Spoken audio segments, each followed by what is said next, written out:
Oi, gente, a paz do Senhor. Estou aqui a pedido da liderança da Arte Vida para a gente dar continuidade aos devocionais que a gente estava tendo, né? Dessa vez a gente vai estudar um pouco sobre o livro de Efésios, né? Que é uma carta de Paulo à igreja de Éfeso. E eu estou muito feliz de poder falar alguma coisa para vocês. Estou com muita saudade desse grupo, que é esse ministério que é do meu coração. Para a gente não demorar, vamos começar. Eu peço que, se vocês não leram ainda o primeiro capítulo, que é por onde a gente vai começar a estudar, que vocês parem agora um pouquinho esse vídeo e vão ler. Porque aí fica mais fácil, porque não tem como a gente ler tudo, senão o vídeo vai ficar muito longo, né? Então, eu peço que vocês façam isso. Feito isso, eu já começo logo dizendo que é um capítulo de introdutório, assim, começa com uma saudação, uma oração de Paulo que ele faz por essa igreja. E a primeira vez quando a gente lê, a gente fica meio assim, que eu vou extrair disso aqui?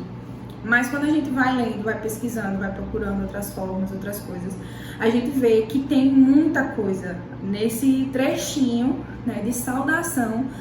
Paulo tinha essa capacidade de falar muita coisa quando aparentava ser só coisas que ele estava falando sem motivo nenhum. Tem uma introdução, uma explicação sobre o que Paulo fala nesse livro aqui, ó, que é do meu pai, que eu roubei, pedi emprestado, que fala um pouco sobre o que é que Efésios fala, e isso vai ajudar a gente a entender o que é que estava se passando naquela situação. E ele fala assim: um dos grandes temas da Epístola aos Efésios: Jesus Cristo é aquele que preenche tudo em todos, sendo esse o principal tema e central. O primeiro capítulo dessa epístola tem a finalidade principal de situar o Senhor Jesus na mais elevada posição cosmológica possível, do mesmo modo que Paulo faz nos capítulos 1 e 2 de sua Epístola aos Colossenses.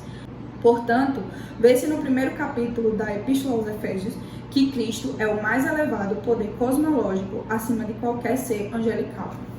E aí, mais na minha pesquisa, né, eu vi que a igreja de Efésios e todas as igrejas da Ásia Menor estavam sofrendo grande pressão dos judeus e dos gnósticos. Os judeus que acreditavam que Jesus não era Deus, né, que ele poderia ser um grande profeta, que ele poderia ser uma grande personalidade, mas que ele não era Deus. E os gnósticos diziam que ele poderia até ser um ser amágico, um ser humano normal, mas que também não chegava a ser o Deus de todo o universo como a gente acreditava.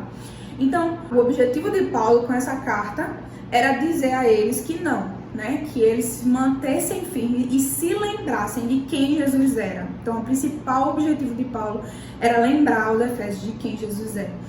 E é uma coisa assim que continua sendo atualíssima, né? Tanto é que algumas pessoas acreditam que essa carta foi uma carta circular que foi feita para passar em todas as igrejas da Ásia Menor, que levou o nome de Efésios só porque Éfeso era uma das principais igrejas, mas que era uma carta que se aplicava à realidade de todas as igrejas e continua sendo aplicável até hoje, né? Porque muitas vezes a gente se perde em esquecer de quem Jesus é, de quem é essa pessoa que a gente entregou a nossa vida, que a gente vive os nossos dias, que a gente se propõe a viver os nossos dias e deixa de confiar, ou acha que o poder dele não chega até onde a gente quer que chegue, né?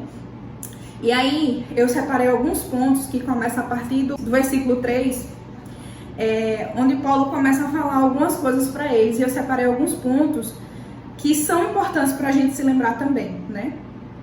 A primeira coisa é que ele fala sobre as bênçãos espirituais, né? Ele não fala de bênçãos financeiras, ele não fala de bênçãos que a gente acha que precisa, ele fala de bênçãos espirituais, que são as bênçãos que a gente precisa para ter uma vida espiritual. Ele relembra a esses irmãos o quão rico eles são dessas bênçãos espirituais. Mas nesse mesmo, porque nesse livro continua, né, algumas explicações. E ele fala assim, que era uma igreja que tinha bênçãos espirituais, que era rica em bênçãos espirituais, mas que viviam como mendigos, por se esquecerem de quem Jesus era, né, por não colocar em prática no seu dia a dia, viver realmente como uma pessoa que está no mais alto nível cosmológico de divindade e etc. Então, o que é que fica pra gente nisso tudo? Que a gente não caia nesse mesmo erro, que a gente, quando perceba que está indo para esse ponto, que a gente consiga retornar. Porque é uma coisa fácil de acontecer. A gente diz que ama Jesus, a gente diz que conhece quem é Ele, mas nas situações, nas circunstâncias da nossa vida, a gente acaba perdendo, né? A gente acaba esquecendo de quem Ele é, esquecendo do poder que Ele tem, esquecendo do que Ele pode fazer. E começa a tentar confiar nas nossas próprias coisas, naquilo que a gente começa a acreditar em teorias que vêm do judaísmo, do gnosticismo, ou não, mas teorias que a gente cria na nossa própria cabeça para diminuir, que acabam diminuindo, né? Que não que seja que a gente pense com essa finalidade, mas que acabam diminuindo o poder de Jesus na nossa vida. Coisa que não acontece, né? Mas na nossa cabeça acontece. O segundo ponto é que Paulo lembra às pessoas que estão lendo essa carta, né? Que vocês são salvos por esse sangue. Esse ser que é o do mais alto nível cosmológico, que é Deus acima de todas as coisas. Ele derramou sangue por vocês e vocês são salvos por esse sangue. Né? Eu queria ler os versículos 7 e 8, né, que ele fala isso. No qual temos a redenção pelo seu sangue, a remissão dos pecados segundo a riqueza da sua graça, que Deus derramou abundantemente sobre nós, em toda a sua sabedoria e prudência. Então Paulo está relembrando mais uma vez o quão nós somos ricos. Ele usa a palavra riqueza, né? A riqueza da sua graça. Em quão nós somos ricos por viver nessa graça, por viver debaixo dessa graça. Então ele está relembrando essas pessoas. E nós precisamos relembrar o quão nós somos ricos, o quão é um privilégio viver do lado desse Deus, né? Do lado desse Cristo que faz tudo por nós.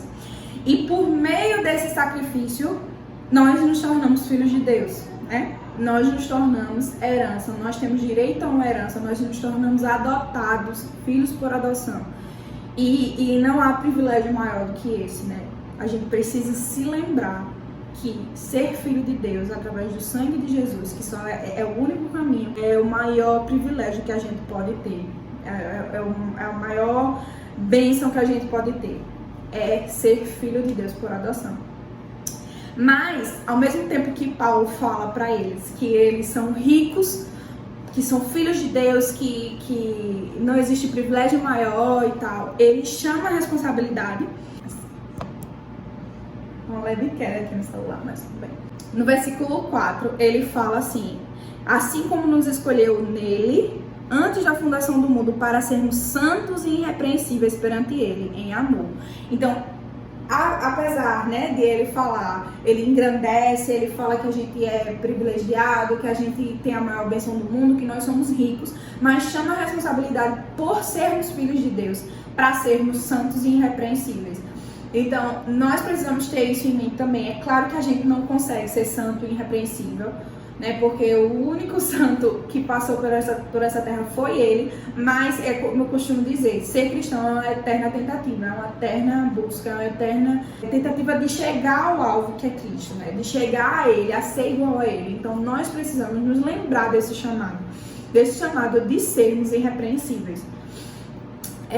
Para quê, né? Aí no versículo 12 ele vai falar para que tudo isso? Para louvor da sua glória. Então, que a gente possa se lembrar que é para a glória dele, que tudo é para a glória dele. Se a gente chega a ser 1% do que ele nos cobra de santidade, é para a glória dele. A gente conseguiu por causa dele, por causa do sangue, né?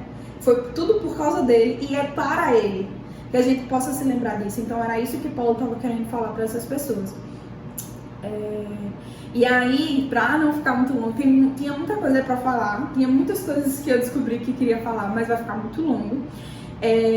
Paulo termina o versículo, o capítulo, com uma oração que os ajudaria a se manter firme, a se manter acreditando em quem Deus era, a ter sabedoria, a ter discernimento, para sempre se lembrar de quem Jesus é e do que ele pode fazer. E é a mesma coisa que eu desejo para vocês agora, pra gente, né? Para que a gente consiga se manter acreditando em quem ele é, se manter se lembrando de quem ele é e consiga se lembrar nas piores situações, nos momentos em que a gente precisa mais. Então, por isso que eu vou ler ele para vocês agora, a partir do capítulo 17. Vamos lá. Para que o Deus de nosso Senhor Jesus Cristo, o Pai da Glória, vos conceda o espírito de sabedoria e de revelação no pleno conhecimento dele, iluminados os olhos do vosso coração, para saberdes qual é a esperança do seu chamamento, qual a riqueza da sua glória, da sua herança nos santos, e qual a suprema grandeza do seu poder para com os que cremos, segundo a eficácia da força do seu poder, o qual exerceu ele em Cristo, ressuscitando-o dentre os mortos e fazendo-o assentar à sua direita, nos lugares celestiais, acima de todo o principado, e potestade, e poder, e domínio, e de todo nome que se possa referir, não só nesse século, mas também no vindouro. E pôs todas as coisas debaixo dos seus pés, para ser o cabeça sobre todas as coisas, o deu à igreja, a qual é o seu corpo, plenitude daquele que tudo enche em todas as coisas. Né? E aí a gente volta para o que aquele livro que eu falei fala, né? Que o principal desse capítulo é dizer que Cristo Jesus é aquele que preenche tudo em todos. Então, não importa o que os judeus digam, não importa o que os gnósticos digam quem ele é, Cristo é aquele que preenche tudo em todas as coisas.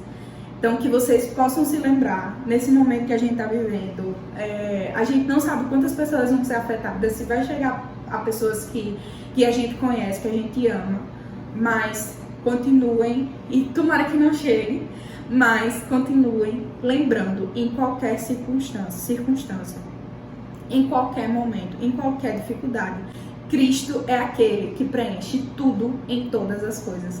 Numa Bíblia que eu costumo ler, que tem uns comentários que são muito pertinentes, num dos comentários ele termina dizendo assim: se o nosso problema não for maior do que levantar Cristo dentre os mortos, Deus pode cuidar dele. Então que a gente saiba que Deus pode cuidar dos nossos problemas, que Deus pode cuidar das nossas circunstâncias, que Ele está no controle e vai permanecer no controle de todas as coisas. Tem só mais uma coisa que eu queria falar sobre esse capítulo. Como Paulo descreve a Trindade pra gente, né? Ele fala que no versículo 2, ele chama Deus de Pai. Ele diz que Deus, o Criador de toda a terra, é o nosso Pai. No versículo 11, ele diz que o Espírito é o agente de iluminação espiritual, que foi quem Jesus deixou com a gente. E Jesus é por quem fomos feitos filhos e podemos ter acesso a tudo isso. Podemos ter acesso ao Pai, podemos ter acesso ao Espírito que nos traz iluminação espiritual. Então, para que vocês percebam que Ele é quem preenche tudo em todos os momentos, em todas as situações. Como é fechadinho o plano. A gente tem o Pai, a gente tem iluminação espiritual e a gente tem quem nos dá acesso a isso. Então, se lembrem disso, do quanto Deus é perfeito em todos os planos que Ele faz, do quanto Deus é maravilhoso, do quanto Ele pensa em todas as coisas, Ele pensa em tudo, minha gente. Um Deus que planeja, que é tão planejado, não poderia deixar que nada fugisse ao seu controle. Então, estejam sempre em oração, continuem orando uns pelos outros.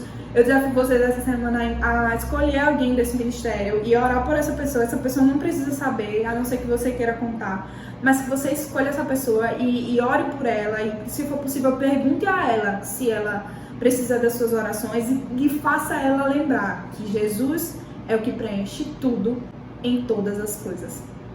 Que a gente possa se lembrar disso. Eu tô com muita saudade de arengar com todos vocês nos ensaios. Eu tô assim, subindo pelas paredes, querendo sair de casa, mas esse momento vai passar e a gente vai se ver de novo, a gente vai apresentar em vários lugares diferentes, a gente vai fazer várias coisas e a gente vai engrandecer o nome de Deus por aí, como a gente costumava fazer. Tá certo? Beijo, desculpa minhas unhas. Beijo, amo vocês.